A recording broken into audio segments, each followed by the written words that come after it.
আগস্টের পরে কি আমাদের লড়াই শেষ হয়ে গিয়েছে? আমাদের যুদ্ধ কি শেষ হয়ে গিয়েছে? আমরা কি স্লোগান দেইনি আবু সাইদ মুগ্ধ, আবু সাইদ মুগ্ধ? দিয়েছি তো রক্ত, দিয়েছি তো রক্ত। আমরা কি গোলামি করবো কখনো? এই বাংলাদেশিরা কখনো কি আর গোলামি করবে? বাংলাদেশিরা কি কখনো আধিপত্যবাদের কাছে মাথা নত করবে? আমরা কি গোলামি চাই নাকি আজাদি চাই? গোলামি না আজাদি, গোলামি না আজাদি, গোলামি না আজাদি। এই আবু সাইদ মুগ্ধ। আমরা বলছি তোমার দেশ আমার দেশ বাংলাদেশ, বাংলাদেশ তোমার দেশ আমার দেশ, তোমার দেশ আমার দেশ, তোমার দেশ আমার দেশ, আমার বিজয় আমার দেশ, আমার বিজয় আমার দেশ। আবু সাইদ মুগ্ধ, আবু সাইদ মুগ্ধ। দিয়েছি তো রক্ত।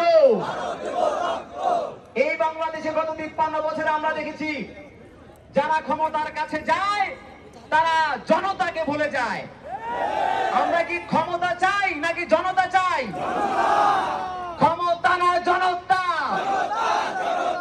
ক্ষমতা না জনতা, ক্ষমতা না জনতা। লড়াই করতে করতে এক সময় অনেকে আপোষ করে নেয়, কিন্তু 24-এর বিপ্লবী প্রজন্ম কি কখনো আপোষ করতে পারে? আমরা কি আপোষ চাই না সংগ্রাম চাই?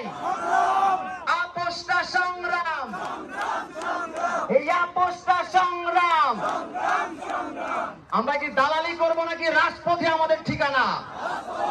দালালি না রাজপথ, দালালি না রাজপথ, দালালি না রাজপথ, দালালি না রাজপথ।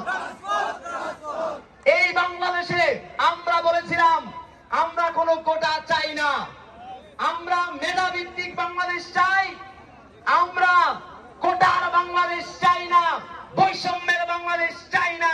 সেই বাংলাদেশ গড়ার প্রত্যয় নিয়ে, মেধাভিত্তিক বাংলাদেশ গড়ার প্রত্যয় নিয়ে আমাদের শহীদেরা এই বাংলাদেশের জন্য তারা প্রাণ দিয়েছিল। সেই স্লোগানটি আমরা আবারও বলতে চাই, কোটা না মেধা, কোটা না মেধা, কোটা না মেধা, কোটা না মেধা। এই আপোষটা সংগ্রাম।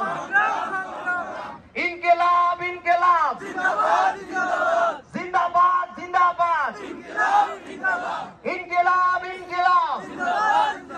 এই বাংলাদেশে আওয়ামী লীগ যখন ক্ষমতায় এসেছে তখন তারা মুজিববাদ কায়েম করেছে। আমরা কি মুজিববাদের বাংলাদেশ চাই?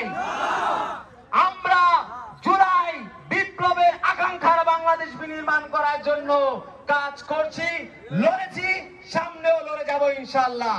মুজিববাদ মুর্দাবাদ, ইনকিলাব জিন্দাবাদ, মুজিববাদ মুর্দাবাদ, মুজিববাদ মুর্দাবাদ। দিয়েছি তো রক্ত, দিয়েছি তো রক্ত, রক্তের বন্যায়, রক্তের বন্যায়। তোমার দেশ আমার দেশ, তোমার দেশ আমার দেশ, তোমার দেশ আমার দেশ। ক্ষমতা না জনতা, এই আপোষটা সংগ্রাম। দালালি না রাজপথ, মুজিববাদ মুর্দাবাদ, ইনকিলাব জিন্দাবাদ। গোলামি না আজাদি, গোলামি না আজাদি।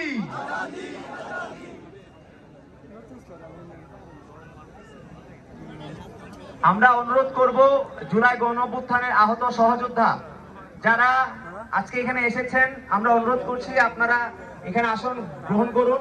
আমাদের অনেক আসন এখানে ফাঁকা রয়েছে। আমরা ভলেন্টিয়ারদেরকে আমরা অনুরোধ করব আপনারা আহত সহযোদ্ধাদেরকে আসন গ্রহণ করতে সহযোগিতা করুন। এবং আমরা দুঃখ প্রকাশ করছি যে আমাদের আহত সহযোদ্ধাদেরকে আমরা সঠিকভাবে